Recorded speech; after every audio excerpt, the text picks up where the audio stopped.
and then you might just like get something in like your visor that says like, "Hey, there's something over there." Yeah, there's ships that have wrecked. There's abandoned buildings. There's a whole variety of things. Ancient aliens, which is Right. lovely. Yeah.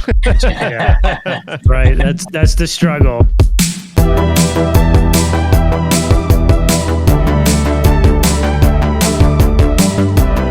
Welcome, everyone, to Archaeology Arcade, the online program of the Florida Public Archaeology Network. I'm Mike with FPAN's Coordinating Center. I am based out of Pensacola, Florida, at our headquarters for the Florida Public Archaeology Network. Joining me, as always, is my co-host, Tristan. Tristan, how you doing? How's it flying so far? Good. It's good to be back in No Man's Sky and being harassed by pirates. Yeah, right. I mean, so for anybody that has been following us on this Twitch stream for a while, you'll know that we used to do this game a lot, but we haven't in quite a while, but we're bringing it back for our special guest. We're super excited to have with us today, Jordan Chapman. Jordan, how are you doing? What's going on, guys? Having a good day. What's going on with you two? Oh, not a whole lot. You know, I guess Tristan is actually, oh, it looks like you're getting some pirate action right now. That's what's happening here. All right. Man. We get the action going already. So the game that we're playing right now is called No Man's Sky, and as we play, we really are excited to have Jordan on with us today. He's got a lot of really cool stuff going on that we'll talk about, but he's also a geoarchaeologist, and so I'm super excited to learn more about that, because I'll be honest, I don't know a whole lot about geoarchaeology, so it'll be exciting to kind of play through this game and talk to you about what that is, and you know, kind of broad kind of research that you've been involved with so far. But this game is, of course, No Man's Sky. For those of you who don't know, I'm going to go ahead and read the game description just right off Steam. It says, inspired by the adventure and imagination that we love from classic science fiction, No Man's Sky presents you with a galaxy to explore, filled with unique planets and life forms in constant danger and action. In No Man's Sky, every star is the light of a distant sun, each orbited by planets filled with life, and you can go to any of them you choose. And so this game, when it first came out, I guess a few years ago, a lot of people were really upset online.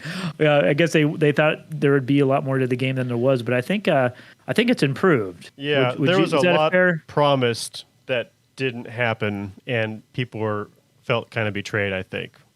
Right. And then they've continued with it and developed it something that people actually are really happy with now. So good on them. Yeah, and it looks like we do have Barbara. She says, "What's up, guys?" So for those of you who are joining us live on our Twitch right now, you can, of course, make comments or ask questions. Just go into the stream chat and type in that little box, and I'll keep an eye on that. But so I'm going to get back to our special guest, of course, Jordan. Jordan, you've played this game a little bit. Is that correct? Yeah, I played a good amount of it. I have not played a lot in the last year or so, but before I was somewhat constant. Yeah, I mean, I'm in the same boat. It's been like a while, and it's easy to kind of forget controls through time, that's for sure. But I want to talk to you a little bit about your background. So now I met Jordan actually in Philadelphia. The Society for Historical Archaeology conference was actually in person this year. And it was held in Philadelphia. And like most conferences, my networking actually didn't happen inside the conference. I met you at like a coffee shop over by the market there in Philly. It was such a Philly. If anybody has ever not been to Philadelphia, it's an amazing city. I had a fantastic time, and it was a great city. But so I met you at SHA. But can you tell us a little bit? I know I mentioned that you were a geoarchaeologist, and I know you're a PhD student at the University of Georgia. Can you tell us a little bit about your background? I know you're from Philly, but know, how did you get into archaeology and your research? Yeah, I mean, so basically, I kind of started out not knowing what I wanted to do. After I kind of graduated high school, I was just kind of, at first I was like into music. but I played the drums, guitar a little bit, not well in it, but I was better. I was learning how to do that stuff. But I knew I wasn't going to be a musician. So I was still trying to take classes and other things. And eventually I found like an anthropology class, and I knew what archaeology was, but I didn't really know what archaeology was. And I'm sure that's a kind of like an experience that a lot of archaeologists have. Oh, yeah, for sure. Yeah. Did you think it was dinosaurs or rocks? I didn't think it was dinosaurs. I just thought it was mummies. And I was like, it's just mummies. Okay. That sounds cool, I guess. So I took a anthropology class, and I was like, okay, this is actually kind of cool because it wasn't because it was just like intro to anthropology. So what happened was it was just like we went through like the entirety of like we went back to like just modern human development a little bit before that, like stuff like that. So I was like, oh man, I didn't really think about that, like how long humans have been here. So that started that, and honestly, that probably even started like a baby step towards me becoming a geologist eventually. But then I took an archaeologist class, and I was like, all right, I think this is what I want to do. So then, but it was a community college Philadelphia, so I couldn't actually major in it there. So I was like, okay, I guess I got to go to Penn State. So that's where a lot of things really started to like click for me in terms of becoming a geoarchaeologist. Because my first semester at Penn State, I took a geology class, and I was like, oh man, like I might have made a mistake. I think I might want to be a geologist instead. Oh yeah. Uh-huh. And then someone was like, you could just double major. I was like, and I'm a first generation college student, so I was like, wow. I didn't even know that. So I didn't know yeah. thought you had to just do one thing. But someone was like, no, you can do both. And I was like, all right, cool. And I already had some geography classes too. So I was like, I'll just do both geology and archaeology and minor in geography. So that's what I did. And that's kind of so when you say geoarchaeology, like I have always kind of thought about it as like archaeology from like that earth science perspective, but like a deep earth science perspective where you fully or at least try to attempt to understand the underworking ideas of geology and even like physical geography and apply it to archaeology and anthropological questions. Yeah, yeah. I mean, it's such a good foundation to have, especially in archaeology. I think a lot of archaeologists, of course, are exposed to some geology, but not nearly as much as probably they should. I don't know. Is that a fair statement, Tristan? I mean, it's it's like it doesn't agree. It's one of not agree. It's one of very many useful tools, but it always benefits from having someone who is specialized in it. Like I know it's not exactly the same, but I've been on some sites where we actually they hired a soil scientist to come out and assess the soils and things. And having that kind of specialty was important because otherwise they were just bickering about the soils and they were all wrong. So that's what I learned is trust the specialists there. But we have a little exposure, but always could use more. Yeah, for sure. And so you went to Penn State, you double majored, you overachieved, which is awesome. I mean, like that's amazing. And then, but now you're of course you're at the University of Georgia. Can you tell us like why did you decide to go and do the PhD and what's your research with that so far? Like just more generally. Yeah, so that is kind of a wavy story. Like, so basically, after leaving Penn State, I was like, I had mostly been applying to geology programs.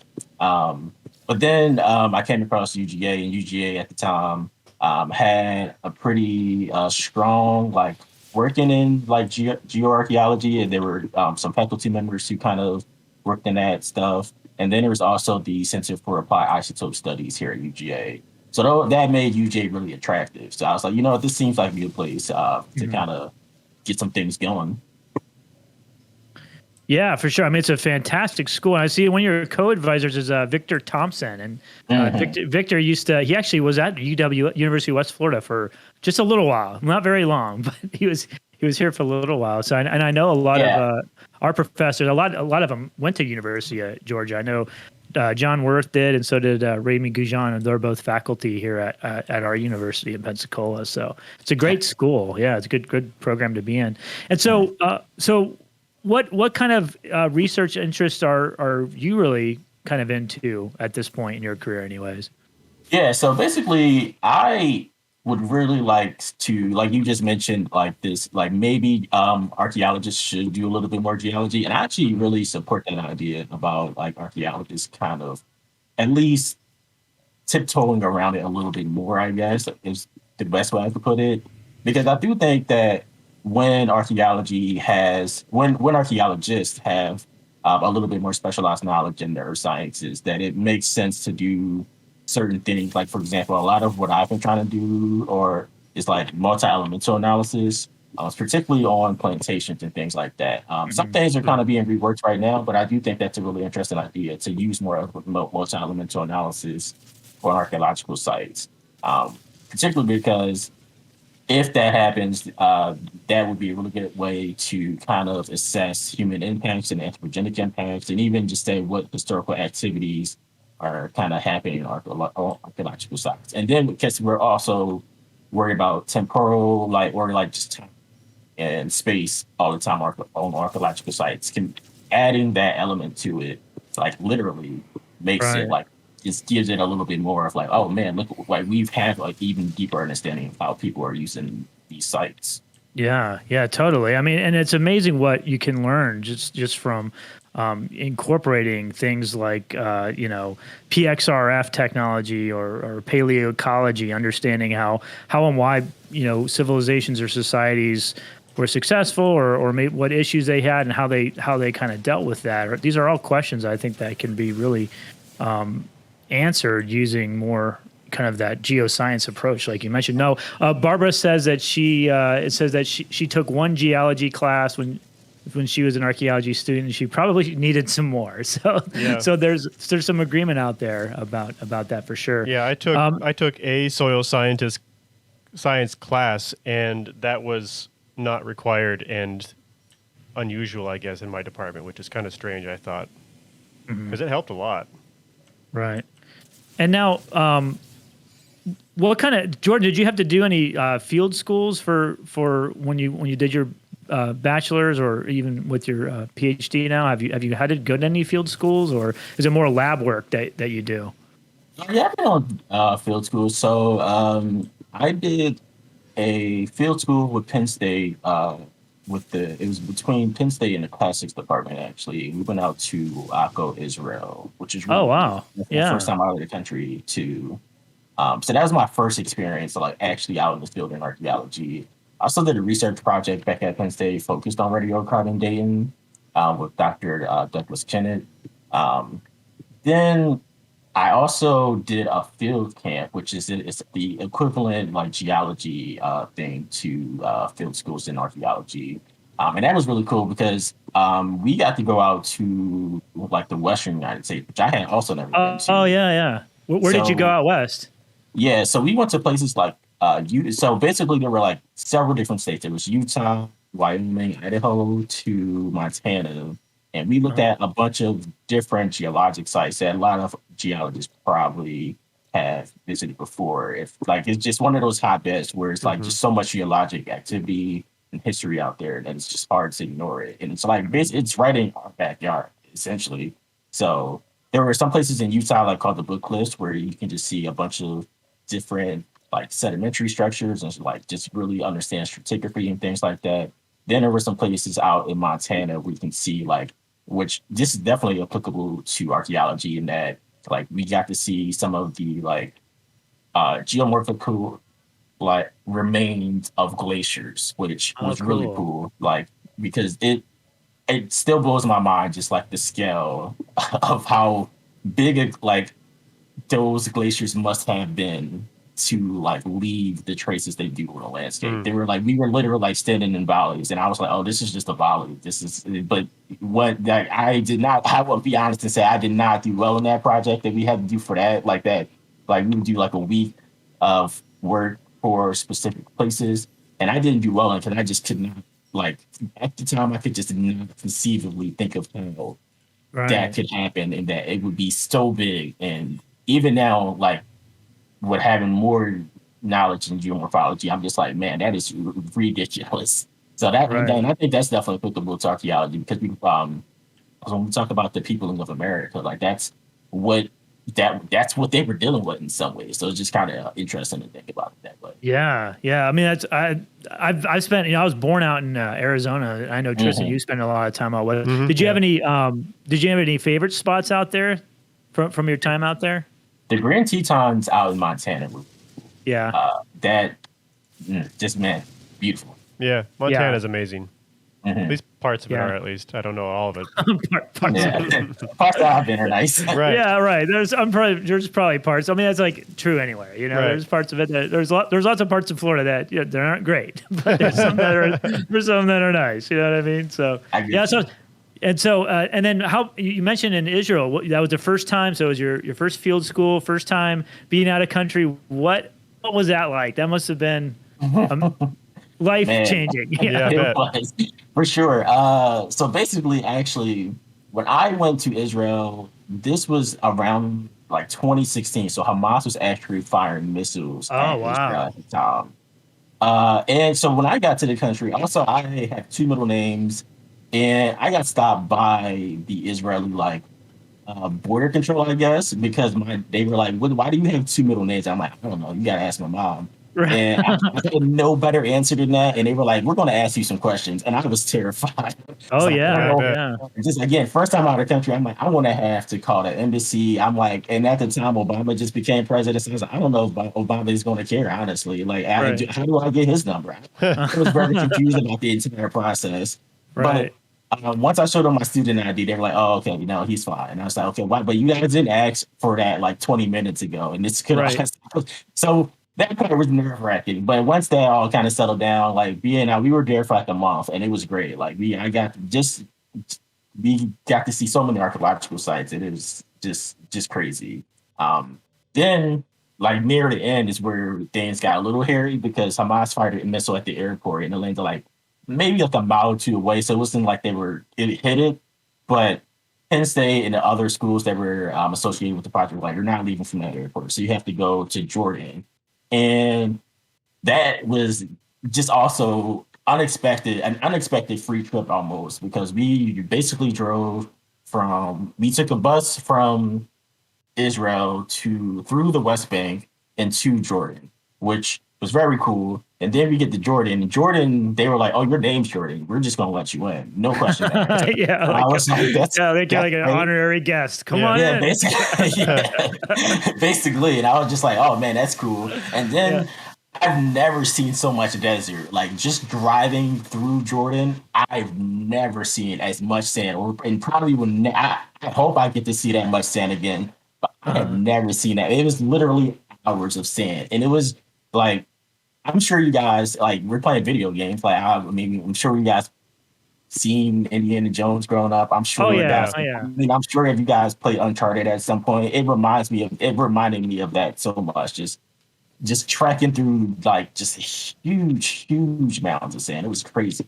Yeah. Yeah. It's like a different world. I Yeah. imagine like, like I said, I was born out west, and so I'd spent some time out there. But it is really, when I go back and visit, and I went back not too long ago, a couple of years ago, or actually no, earlier this summer, I took my family back out because my wife had never been out west, my kids had never been out west. And so we did a trip out there, and it's like, it's like a different world. I mean, it's almost Yeah, like a for different sure. planet out there. So kind of like this. So Kinda what do like you guys this. want to do? So we're flying around. What are we doing right now, Tristan? I know we're mainly Well, seeing Tristan's screen I'm if you're watching. having, Yeah. you Just can probably flying tell, around. I'm having some serious frame rate issues here. So, Me too, honestly. okay. So maybe planets are not a good idea today, but I thought maybe Okay, I'd that's land and see how it went. yeah, it's totally Maybe fine. maybe my computer will catch up then. yeah, But we'll see. Yeah. Okay. Well, that's no problem because we still have so much to talk about. Sure. So, Jordan, another thing I wanted to ask you about is you are the president and co-founder of Black Science Coalition and Institute, or BSide. Can you tell us about this organization? When did it start, and what is it all about? Yeah, so BSide started so basically just to go back to the Penn State stuff, like so basically I graduated from Penn State, like I said, double major, but I still didn't really feel like I was a good scientist essentially. And I had got into one master's program in geology. And I said, I'm not ready to take this on because there were some classes that didn't get a chance to take because I didn't come from like I said, first generation student, not a wealthy background. So I just ran out of time. And then, like I said, I spent like maybe like the first 2 years of college in general, just like not even focused on music, but just taking music classes. So I kind of wasted some time there and lost the chance to really get into the nitty gritty of things I probably actually needed to do. So once I left Penn State, I was like, okay, I'm going to go back to community college and try to get these classes so I don't feel like I'm not a good scientist. But also thinking about that, I was like, this is a lie. Like I should have, if someone had been out there to like help me along the way and just introduce me to this idea that I could be a scientist, then maybe this wouldn't have been such a weird process. And while encouraging that I did get to meet people who were willing to help, like that also took a lot of effort. So I was back home in Philly for like 2 years, kind of taking these classes on like physics and calculus basically, and still thinking about these things. And I was like, you know what, like I could be one of those people who like gave me a chance. And I knew some people who either were in related fields to like in related science and technology fields, or had some knowledge of like business or something like that. So I reached out to, and I was also boxing at the time, Philly, not like cool. professionally or amateurly, but just kind of messing around. Like Rocky. Yeah, you guys got Rocky statue. Yeah, exactly. So I mean, I was like there was one gym in particular I was at, called Mary Anderson Rec Center, which there were a lot of people who had a lot of different types of backgrounds, and it was encouraging to go there every day and just hear people who had, different lives than I did, still trying to make a life that was like, they would like some of the biggest dreamers I have ever met. So I was like, you know what, like I appreciate being here and meeting these people, and talking to them really started moving some things. So, and eventually one, like my boxing trainer, George Harrison Jr. is actually, we just call him Chick. He actually has a law degree from Harvard, and he's from Jamaica, and he'll tell you about it all the time.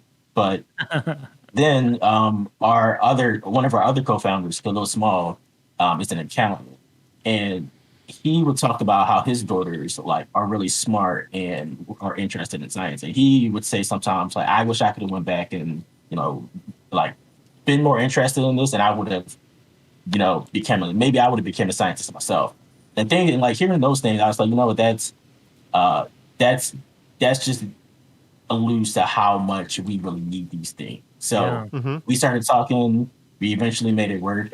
We became an official nonprofit in 2019. We started doing some things in 2018. We just would do like social media posts about like historical Black scientists across different fields. But we really became a nonprofit in 2019. And our birthday is actually coming up on February 20th. Oh, that's awesome. And then we got our 501c3 in the summer of 2020. So it's been a ride. There are definitely some things like I had no business experience. Khalil is an accountant, but like, he doesn't have like a lot of business experience himself, but we've been figuring it out. And then there are some other co-founders who have really been helpful. Like for example, Taylor Spencer is one of our co-founders, and she is like our like content editor and manager basically. And she's also from Penn State, and she's a biological anthropologist, and she's done some scientific writing. We have a science communication officer here in Georgia who is involved in a bunch of different science communication projects. And Jenna Carpenter, who's a co-host on the B-Sciences podcast, is a chemist. And then we have a neurosciences out so in like South Carolina, and then that's Janae Basharazen, and then we have Dr. Chanel Towson, who's in Maryland, who is like an amazing science communication person. So we've just created a network full of amazing, inspiring people. Yeah, that's incredible, and I mean it's so needed. I mean, representation in the sciences is definitely needed. And for people that want to check it out, you can go to b-sci.org,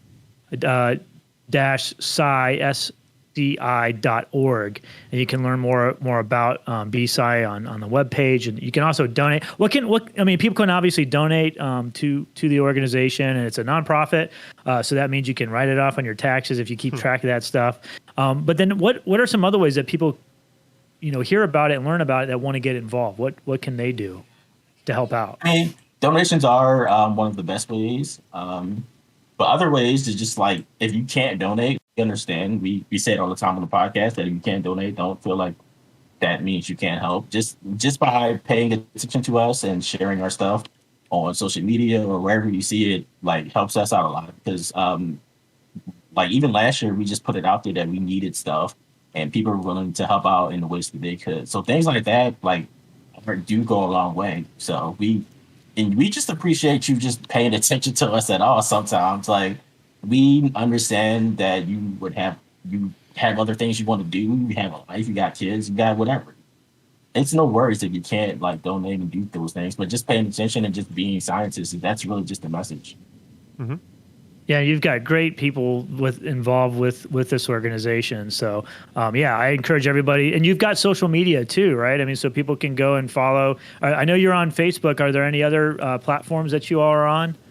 Yeah, we're on Instagram and Twitter, all at the B-SCI. So THEBSCI, no dash in that one. And we are kind of on TikTok. I think that one's B_SCI.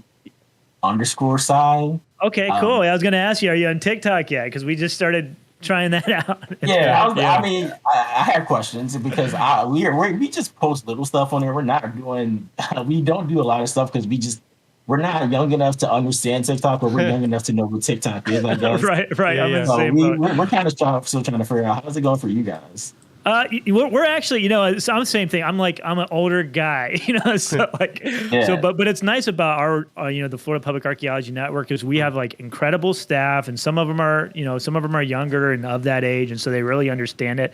So, we got ours, I think, during COVID, when we first shut down, I was like, well, what do we do? Right. And one of our offices started it up, and it took a while, but it's starting to actually do pretty well. We've had a few posts that got, over 20,000 views, and we're up to almost 6,000 followers now. So it's, some of the posts do really well. Most of them are just like, they don't do great. So I don't know if we've really figured it out yet, but I mean, it's where people are. I think it's like you said, it's where like the younger generations are at. They're not on Facebook. You know what I mean? They're like, they're on TikTok and they're on Twitch. Like my son, he's 9, and I watch it. I'm like, what does he watch? He doesn't watch TV. He watches people play video games on like Twitch or YouTube. You know what I mean? So, but I mean, that's awesome. I know, that you're on all those platforms. So I'll put all the links to all that in the video when this goes up on our YouTube channel. I'll be sure to put the links to all this stuff up on there. So if you're watching this on our YouTube channel in the future right now, then you can just go in the description of the video, and that will be all on there. But I also wanted to talk to you about podcast, B-Scientists. Can you talk to when did you guys start that, and how has that been going?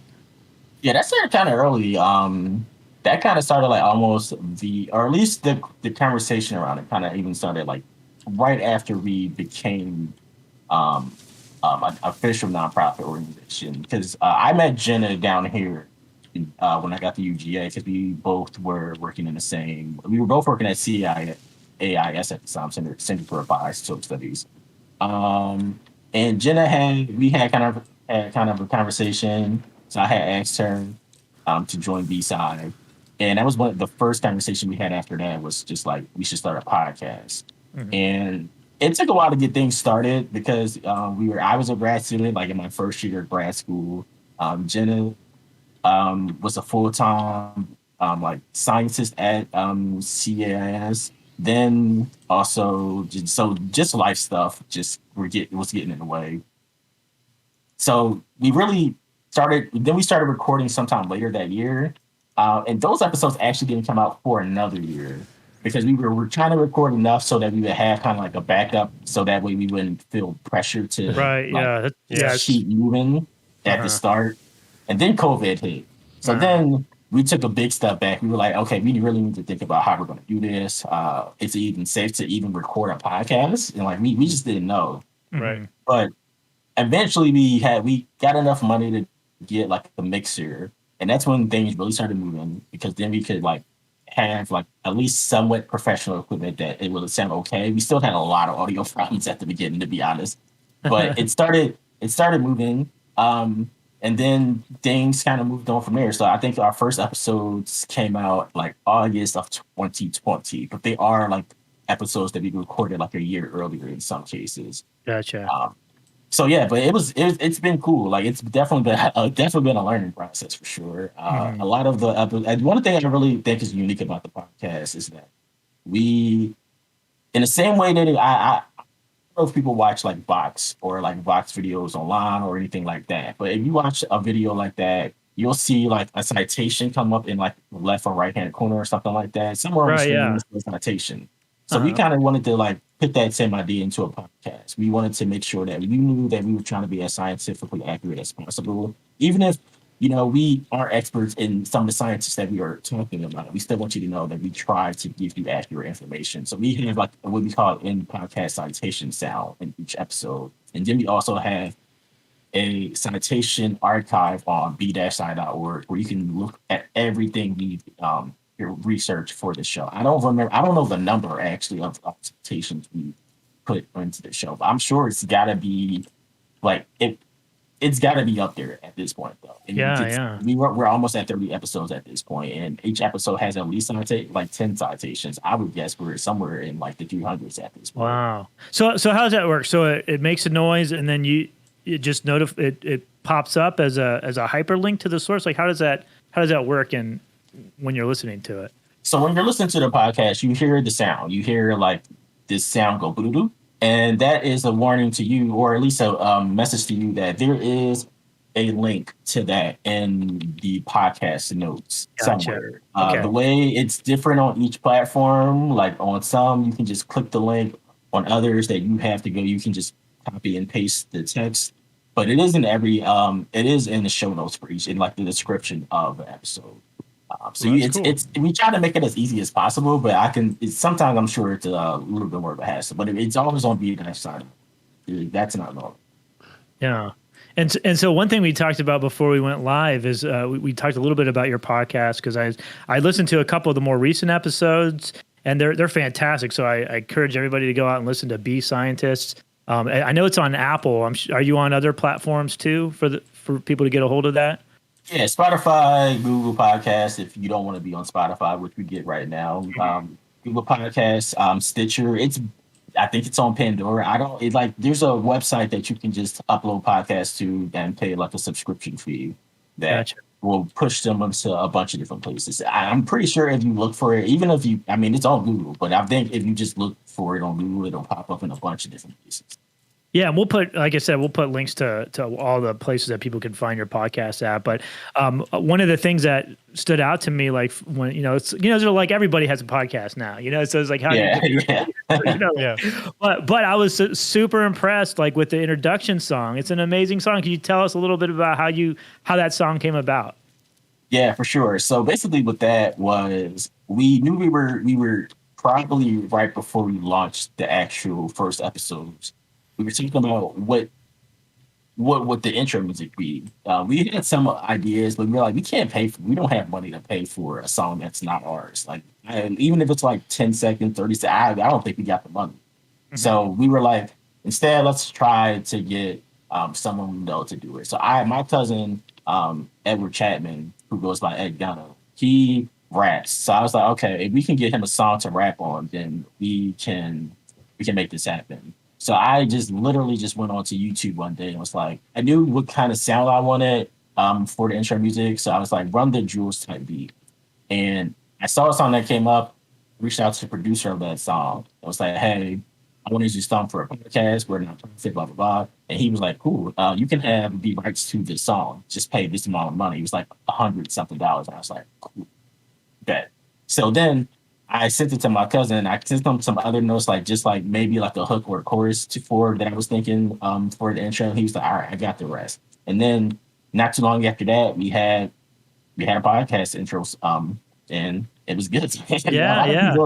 That is one of my favorite things. That's another thing that I just love about the podcast is how many times I've heard people say, yeah, the intro song is amazing. It's like, it actually really is.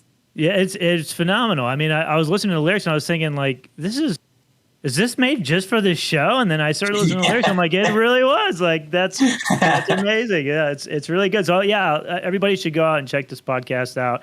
And then of course, like anything online, if you like it, make sure that you go and give it good reviews too, because that helps really push podcasts. Are you guys on the archaeology? I think there's a group of podcast called like the Archaeology Podcast Network. Are you guys involved with them at all? I mean, I know, so it's maybe not just, I'm sure you cover more than just archaeology in the podcast. Yeah, I didn't know about this actually though, so I'm gonna have to check that out. We're not even really like big networks or anything. Like, I wouldn't say that actually. We have networks, but like some of them are like for science communicators. Some of them do podcasts. Like there was one that was associated with NPR that a couple of us were on. It's not like it's not like an official like NPR sponsorship or anything like that. There were just some other like graduate students and stuff like that who do podcasts. who are also science communicators who will put their stuff on there. So we were on there. We're still on there actually. So there are things like that, but we are trying to figure out ways to expand the podcast. So that is helpful to know. There's like more archaeologists. Yeah, I know they've grown over the years. But I'll send that to you, and I'll put a link to that stuff down on the bottom of this too. But I'll send you that information, and maybe it's just another way to promote what you all are doing because it's fantastic. Yeah, we appreciate it. Yeah, for sure. Yeah. And so Tristan, what are you doing? It looks like you're building a base. Is that what you're doing? Yes, I'm just kind of fiddling around while you guys talk. Yeah, for sure. And so it looks like you've picked an interesting place for a base, right? It's like a rock in the middle of the boring rock in the middle of the water. Okay, you know. Yep. I mean, the water is actually really cool. If I could go down there and not have my frame rate die, they've done some nice stuff. Yeah, it's amazing how varied the different worlds and you know stars are in this game. I mean, that's one of the things that I really like about it is it's different. I mean, it's just completely different than any other game I think I've ever played. You know, there's definitely games out there where there's large worlds with huge maps, but they have like an ending, and this is like.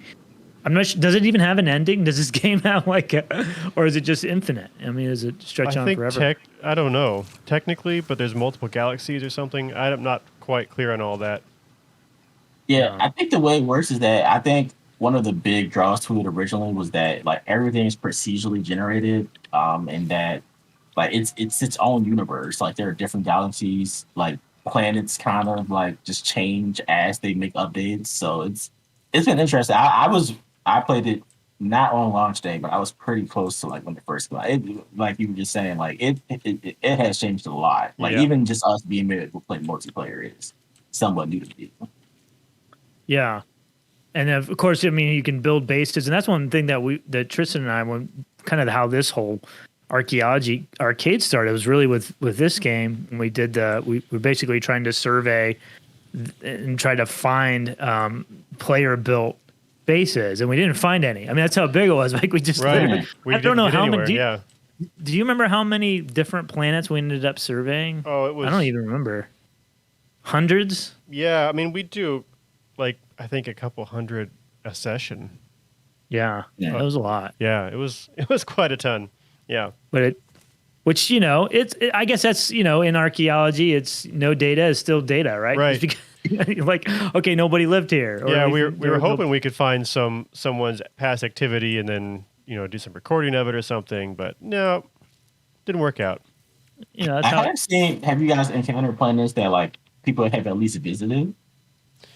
We did come across one where someone had come through and named things, and they looked like they were trying to do systematic naming of things. I forget why right now, but I suspect that was like there's actually some there's actually some studies that have been done where people like build these communities in this game, and then kind of like a catastrophic event in the real world, they do an update, and players' bases end up elsewhere. They get buried underground, and it becomes this whole like people actually there's actually like tourism in this game to go visit these places. It's kind of crazy in a really cool way. And so I think what we were seeing there was one of those patches had kind of altered things, and we couldn't actually see it anymore. But makes sense. Yeah. Or we just had to maybe excavate for it, but like where do you find, you know, like, right. I mean, I don't know if you don't know where to go, you have a whole planet where it could be anywhere. It could be up in the air, it could be underground. Right. And I guess that's where the interesting archaeological methods in trying to locate places that people maybe build a base at, you kind of look for patterns in human behavior, and you know, is there a fresh water source? Is it is it a good view? Is it like a hospitable planet? Right. Is it a rock in the middle of an ocean? Right. like Tristan, you know, it's just like because it was convenient, I guess. That's why you built it here. And I was tired of the frame rate dropping. I'm like, I'll just we'll settle down here. But how do how does that look? How do you interpret that? You know, it's sort of interesting questions, I think, that actually occur in the field of archaeology all the time. And you can kind of tease out some basic kind of patterns of, you know, habitation sites, but also, you know, sometimes people just build things and it's not for practical reasons, you know? Right. Like in this case. Right. Yeah, I also know that there are like quote unquote archaeological artifacts scattered around the universe. I think that's like a more recent like thing that happened, where if you're like running around, like it's probably not going to be as prevalent on this water planet, but if you're running around on a planet that has a lot more land, then you might just like get something in like your visor that says like, hey, there's something over there. Yeah, there's ships that have wrecked, there's abandoned buildings, there's a whole variety of things. Ancient aliens, which is right. lovely. Yeah. Yeah. Right. That's the struggle. Yeah. Definitely on TikTok. Oh, actually, I see a submerged relic over here. Actually. Oh, let's go check it out. Oh, really? Where I think I don't know if you could see that, Tristan. I think. Oh yeah, that thing floated in the water. Oh yeah. Oh, I see. That was like it's on cue actually. Yeah, right. It's like, did you plan this, Tristan? Yes. You did. Did you planted it there? Prove I didn't. Well, I can't prove it negative. That's a good point. Prove it's not an alien. Yeah. So, Looks like a tire.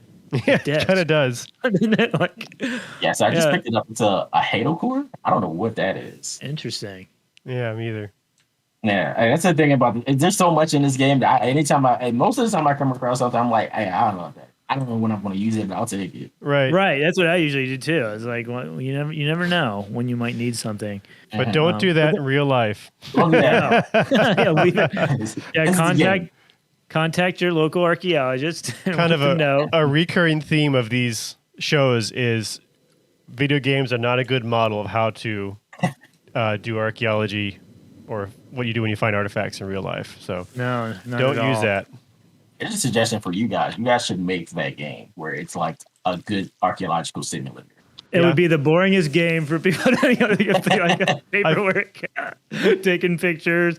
We have played a couple games where like they didn't do like a terrible job at it. I mean, it wasn't like there is that. What was that game that's C14 Dating? Like, it actually wasn't too bad. It was like was it like a lab simulator or something? No, it was like a dating game. Like you're dating. Like you're in a field, like you're field school students, and I can't remember what country. It was like Belgium or somewhere. Do you remember what country it was in? Yeah, and it was like you like date each other. It was weird, but like or not. You had the option of not to. I think. No, yeah, I guess so. But they actually didn't do a terrible job at like somewhat showing what a field school was like. I mean, obviously it was in Europe, so it was probably a little bit different than in the United States, but. It wasn't too bad, but yeah, a lot of the games. But I mean, you're right. We actually played. What's that game we played with Raimi, where I can't remember the name of it now. Anyways, but he had a similar kind of comment about like showing how flint napping actually works. Because in the game, you would just like hit a rock a couple times and bam, you got a spear point or something. Right. But, Oh, it was a Far Cry. Was it Far Cry? Yeah, it was Far Cry. Yeah, it was Far Cry. Yeah. Right. That makes sense. Far Cry's that's an interesting game. I liked that. I'm guessing you guys just talk about Far Cry Primal. Yes. Primal, yeah, yes. It was Primal. Yeah. That was it. Yeah. Yeah, that makes sense. Yeah. Yeah, I played that whenever it was out, I guess, and more popular. And it was a fun game. I think that human evolution stuff is kind of interesting when you think about it that way. You know, I'm not going to sit here and say Far Cry, was accurate in all depictions, but it was at least entertaining. Right. Yeah. Yeah, and it is interesting how the interpretations of these game developers incorporate archaeology and how much. I mean, that's one thing that's been surprising to me is I figured, well, okay, obviously there's the Tomb Raider and the ones that you just normally think of, but even like in Red Dead Redemption, there's like Red Dead's good, yeah. Archaeological sites in Red Dead Redemption. And they even use like some of the buildings in that game where they actually scanned it with like a Pharaoh scanner, like a terrestrial laser scanner, and they're based on actual historic buildings that are then incorporated into the game. So, did not know that actually. Yeah, it's interesting how much is actually portrayed. But one thing we do have in this game is we've got some cool tools. And I thought one thing we can maybe talk about. Have you had any experience with PXRF or any like geology technologies that would be interesting to people? I probably do have the most experience in PXRF. So yeah, and that actually does kind of track for this. So that's a good point. So what is it? Yeah. So what is it? So portable X-ray fluorescence. So basically, what it does is it sends out like a laser. I'm going to describe this very wrong because I have not done it in a while. But basically, it sends out something that excites the electrons, and basically that electron source comes back to a detector, and then based off of like previous data, it will make interpretations about what the chemical makeup of a thing is essentially. It's pretty convenient. It's not like there are other methods that are probably better because PXRF doesn't have the lowest limits of detection. Like for example, like ICP-MS. Like what is that exactly? Inductively coupled mass spectrometer. Okay. So mass specs are a little bit better than PXRS. That's not to say PXRS can be helpful, especially if you're out in the field like archaeologists usually are, and you're just trying to get a quick read on that's something. That's because it's a small device. Is that why it's just smaller? Yeah, it's smaller. There are some like benchtop ones. Like I have used that too. That can do a little bit better of a job, but just ICP-MS and like other mass specs tends to do a little bit better of a job than PXRF, like specifically. Okay. So, but it is like a good entry level one, which is why I have probably the most experience with it. But also, like it's been a while too since I had to like use it. So I apologize if I'm not getting the most accurate experience. You know more about it than definitely I did. That's for sure. So what kind of definitely thanks man, appreciate that. Me too. Honestly, I don't know much. You're not wrong. You're absolutely right. Like I'm agreeing with you. So what kind of applications can you like use it for in archaeology, or maybe some that you've actually used it for? And so I've seen it used on some really interesting things. Like I've seen it be used to I've seen it used on plants like that are pretty recent, so not like something that's I guess in the realm. I mean, it's in the realm of archaeology, but when we tend to think of what we would want to know, with plants, it's usually a lot older. I've seen it used on modern. I've also seen it used on textiles that are older, just to kind of understand like what's going on in terms of what dyes and stuff have been used. I've heard it has been used on like paints, like paintings. Oh wow! I know at one point in time at CAS, me and Travis Jones, who has a lot more experience with this with me, he's another UGA student. We were basically trying to understand like these different copper signatures that were coming off of the PXRF. That's like 2 years ago at this point, so I don't entirely remember, but that's just like some of the things I remember being exposed to when I was really using PXRF a lot. Yeah, I've heard some other cases too of it being used to like source, I know Hernanda Desoto. I think we had a student several years ago that tried to use it to see if she could find basically iron artifacts associated with the Desoto expedition, because they know of at least one site in Tallahassee where Tristan's at, where he encamped at in the winter of 1539, I think. But I think she tried to trace from other sites because they were like all over dropping stuff basically. So it's got a lot of really interesting research, and that was several years ago too. So I imagine the technology has gotten better maybe since then. Yeah, I mean, I know people have tried to, for example, basically try to control the environment in which the PXRF is working. So you can do that by like pumping in like helium essentially into the machine, and then and that helps like clear out other atmospheric interference. Like, because if you're just kind of scanning it, it's not just like in a vacuum. So that kind of helps try to recreate some of that itself. But again, that's just what I remember, and maybe not the correct description of it. Yeah, I mean, I'm sure it's accurate. Yeah, I'm sure. But so since we're playing basically a sci-fi game. Is there any not necessarily that it has to exist, but just using our imaginations, what would be a cool tool maybe in the future that you could use for an archaeological application that maybe doesn't exist right now? It's an out there question, but I think it's a fair question though. I know that on the like the Mars rovers that they have put similar technology to PXRF and like other like things like that onto the rovers. Like for example, the one that I'm trying to remember the name of the one that's just went up. It's Perseverance. So Perseverance, we had actually on the B-side this podcast, we had someone else who was a black scientist from Philly, Michael J. Williams. I think that's his name. I'm sorry if I forget. But he works for an optics company, so they do things that are related to like I think his company has done stuff that works for like Landsat stuff and things like that. And I do think he mentioned on the podcast that that there's some instrument that is something we use in archaeology that is on the Perseverance. So that's something that's happening right now. And I don't think it's too far off to say that if PXRF got better, that it would not be helpful to have on like a scenario like that. And it'd be, I mean, you even take that a step further. You could just pop something to ICP-MS on the go, and like, why not?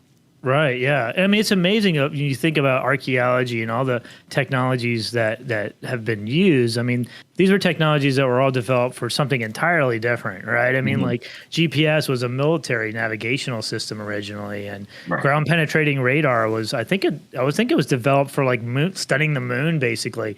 And now that's used.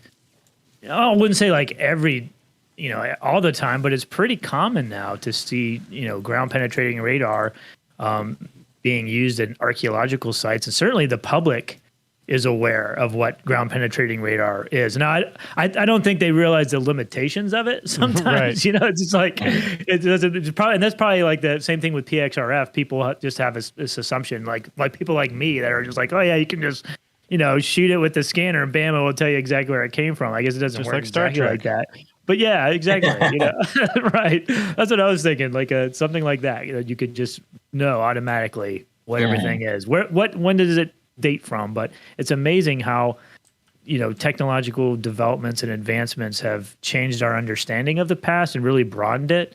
And I mean, I think that goes back to what you were saying earlier, Jordan, about making sure that there's more representation within the sciences, because there's a lot of questions that haven't been asked from different perspectives for a really long time. And so these are important questions that deserve the attention and deserve the science to kind of focus on helping us understand them, for sure. Yeah, so I agree. Like I said, I think, and I think correctly so, archaeology is definitely concerned about how, like, a lot of it's like how old things are. And that's not to say that's the entirety of archaeology, but it's a lot of archaeology. And of course, we're also worried about like anthropological questions, like why are people there? Why did they decide to choose one spot over another? Like what was being said earlier. But I do think that just understanding like some of that other stuff that's going on, like we know climate change is a thing. We don't really understand what long-term impacts are. And that's a really big question. That's not really a question that's like how old something is though. That requires a little bit more of like, okay, well, if like there is some of that, like I know like Fred Andreas at like University of Alabama, who is also, I think he's like a geoarchaeologist. He does like sort stuff. But that's a good way to like, and usually on like shellfish and things like that. So and that's a good, and relating it back even more so to like Florida archaeology and stuff like shell milling. That's a good way to like see when people were using a site. Right. But when it comes to like, a site was being used, like, ceramics are really good at helping us figure out some of that stuff. And like, artifact density analysis and things like that. But like just understanding like the geochemical makeup of a site. It's a challenge, like what was kind of mentioned earlier with soil science. Soil science can be hard to parse out by itself. Adding in the anthropological stuff to it makes it even more challenging.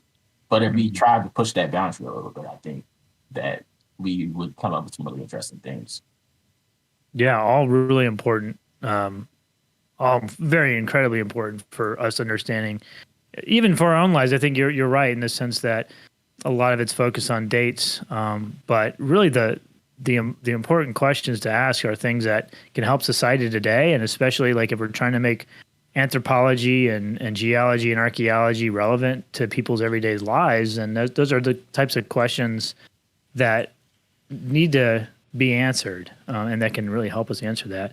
But yeah, we're almost at our hour. It's 12:55. This is just like flown by. Yeah. So let's talk. Usually, what we do at the end of these is we just talk about what we think about the game. So, I mean, I know we talked a little bit about the game, but what do you guys think? I mean, in terms of gameplay and whether you would recommend this to other people. Jordan, we'll start with you. What do you think? Yeah, I'm gonna be a little bit cheesy here and kind of even do a shameless plug and say, oh yeah, please do. Yeah, this is a great game because when we try to in our episodes, we always ask our guests like, how do you encourage others to be scientists? And I think this is a great game to be scientists when you think about it. It's like almost exactly that. Like you are like in the same way that like a natural philosopher back in the day would just go out and just kind of like just document what they see. This is not too different from that. You just got a lot of different tools to do it. And so I think that part of it is really cool. Like just pop into a spaceship, head off to a planet and then document the life and geology and other resources on the planet. And yeah, so I think that's a really good way. And then it's also just fun. I mean, I don't remember a lot of this game, but I do remember it being fun. So right, yeah. Too. Yeah. I mean, that's a great point. I mean, getting people interested in sciences and how cool it is. That's a really good thing to point out, and I didn't even think of that. So that's absolutely. Tristan, what about you? That's all great points. I'd say archaeology-wise, in-game, it's okay. It's got some exploration aspects to it, but if you really want to kind of get into like an archaeological aspect applied to this game, check out No Man's Sky Archaeological Survey. Which is not us. That's not us, Mike. We have a similar name. Oh, no.